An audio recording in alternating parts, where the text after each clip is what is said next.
विरोध प्रदर्शन हमारा ये है कि हमारी एक तो एचपीएससी ने जो रिपोर्ट सबमिट की थी उसे ये कहा था एक विदिन 1 मंथ हम जिसको सॉर्ट आउट कर लेंगे, और सुना ये गया है कि इन्होंने भेज तो दी है लेकिन उसको इतना लेट भेजा है कि अब तक तो इसमें काम हो जाना चाहिए था। तो क्या डिमांड क्या है, क्या मसला क्या डिमांड सबसे बड़ा तो वही है, आप जानते हैं कि 1559 और प्लस हमारे डिलीवरीज वगैरह जो हैं ये सब लोग, तो इसमें उनका मेन बात है कि उन्हें रेगुलराइज़ करना, और रेगुलराइज ना करने से उनके वेतन पे काफ़ी असर पड़ा है। क्या सैलरी मिल गई आपको इस महीने? नहीं, सैलरी सभी को मिल रही है लेकिन हमारे यहाँ डिलीवरी उन्होंने कई हिस्सों में बांट दिया है। एक कुछ रिवॉल्विंग फंड का है, कुछ कैजुअल टेम्प्रेरी है और कुछ अगेंस्ट द पोस्ट है। अब ये जो हमारा जो एक्सटेंशन इस वक्त जो नहीं आया है वो कैजुअल टेम्प्रेरी स्टाफ है, उन बच्चों का, उन डिलीवरीज का नहीं आया है अभी एक्सटेंशन। तो इसमें प्रदर्शन में कौन कौन लोग शामिल हैं, किसके डिपार्टमेंट में? इसमें हमारी तकरीबन पूरी यूनिवर्सिटी से हर जगह से इसमें शामिल हैं और इसमें नॉन टीचिंग के हर तरह के मसाइल। क्या लग रहा है जिस तरीके से ये डिमांड पूरी नहीं हो रही है तो आज आपको रोडों पर उतरना पड़ा है? हाँ, तो बिल्कुल रोड पे उतरेंगे।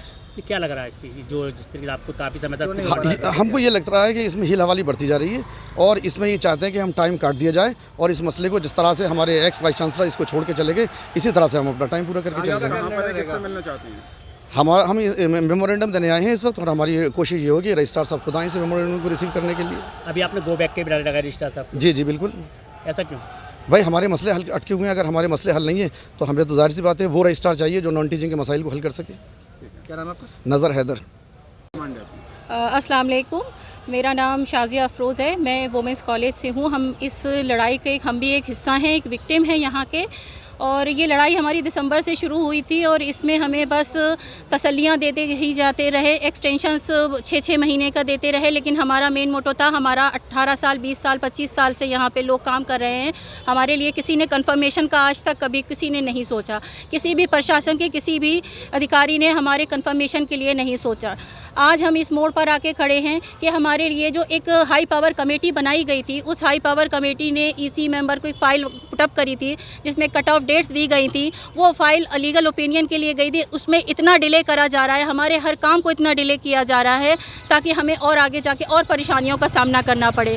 हमारी प्रशासन से सिर्फ एक यही डिमांड है कि हमारे ये 3 पॉइंट्स हैं कि हमारे कन्फर्मेशन किए जाएँ जल्द से जल्द, और जब तक कन्फर्मेशन की फ़ाइल मूव नहीं हो रही है प्रोसेस में तो हमारे सारे अलाउंसेस बहाल किए जाएँ जो हमारे रोके हुए हैं अलाउंसेस। इसके साथ ही हमारे डेली वीजर जितने भी साथी भाई बहन हैं उनका एक्सटेंशन फ़ौरन से फ़ौरन बहाल किया जाए और उनके वेजेस जो बहुत कम है इस महंगाई के दौर में, उनके वेजेस भी बढ़ाए जाएं। प्रशासन से मेरी सिर्फ एक यही रिक्वेस्ट है कि आप जागिए और हम परेशान हालों के बारे में कुछ सोचिए। हम सड़कों पे उतर आए हैं, हमारे बारे में कुछ सोचिए कि हम लोग इस हाल में आकर के कितनी बार सड़कों पे उतर रहे हैं, चाहे भाई हो चाहे बहनें हो, सब बेहाल है, इस परेशानी में जूझ रहे हैं।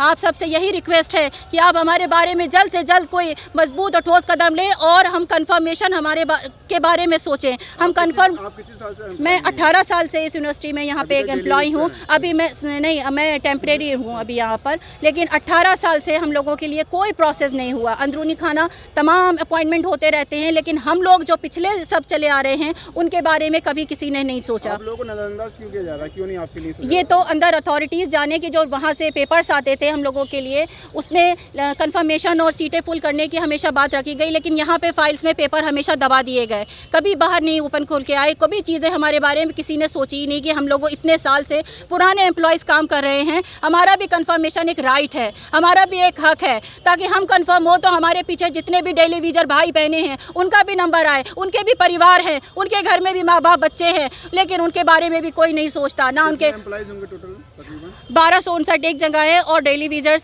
सब मिला के 2500 3000 के अराउंड, ये 3000 के अराउंड एक ये पूरी स्ट्रेंथ है जो हम लोगों के साथ में ये किया जा रहा है। बताइए 3000 एम्प्लॉय अब कहाँ जाए? हमें सिर्फ इंसाफ चाहिए और वो भी जल्द से जल्द चाहिए। हमने एक मेमोरेंडम दिया है 48 आवर्स में, उसका अगर हमें जवाब पॉजिटिव नहीं मिला तो हम फिर किसी स्ट्राइक या किसी डिसीजन लेने के मोड में आ जाएंगे। इन लोगों का लंबा सा मामला चल रहा है और काफ़ी दिनों दिसंबर से चल रहा है। हम लोग कोशिश कर रहे हैं, यूनिवर्सिटी एडमिनिस्ट्रेशन गवर्नमेंट को अवगत करा दिया गया है कि उम्मीद ये है कि जल्द से जल्द इनका समाधान निकलेगा। सर काफ़ी दफ़े मेमोरेंडम दे चुके हैं लेकिन कोई समाधान नहीं निकला, इसको लेकर उन्होंने आज कोई अल्टीमेटम दिया 48 घंटे? हम लोग अपनी पूरी कोशिश कर रहे हैं कि गवर्नमेंट ऑफ इंडिया की समझ में आ जाए कि हमारी ये लॉन्ग पेंडिंग प्रॉब्लम है, और उम्मीद ये है कि कुछ लोग समझ गए हैं, कुछ लोग और समझेंगे, और इन लोगों को भी बताया है आशा अच्छी रखना चाहिए। तो कितना समय लग जाएगा तकरीबन? समय का कोई नहीं बता सकते कि हम लोग परसू कर रहे हैं। वाइस चांसलर साहब, रजिस्ट्रार साहब, मैं खुद एज ए फाइनेंस ऑफिसर जाता हूँ, बात करता हूँ। उम्मीद ये है कि होगा, टाइम लग रहा है, टाइम लगेगा। तो ये डिमांड क्या है सर इनकी? इनकी डिमांडें तो बहुत सी हैं। रेगुलर अपॉइंटमेंट होना है, टेम्परेरी हैं, एडहॉक हैं, और बहुत सी डिमांडें हैं। एम्प्लॉइज हैं तकरीबन सर? एम्प्लॉयज़ तकरीबन 1601 हैं और 1500 करीब 1600 1650 लोग हैं।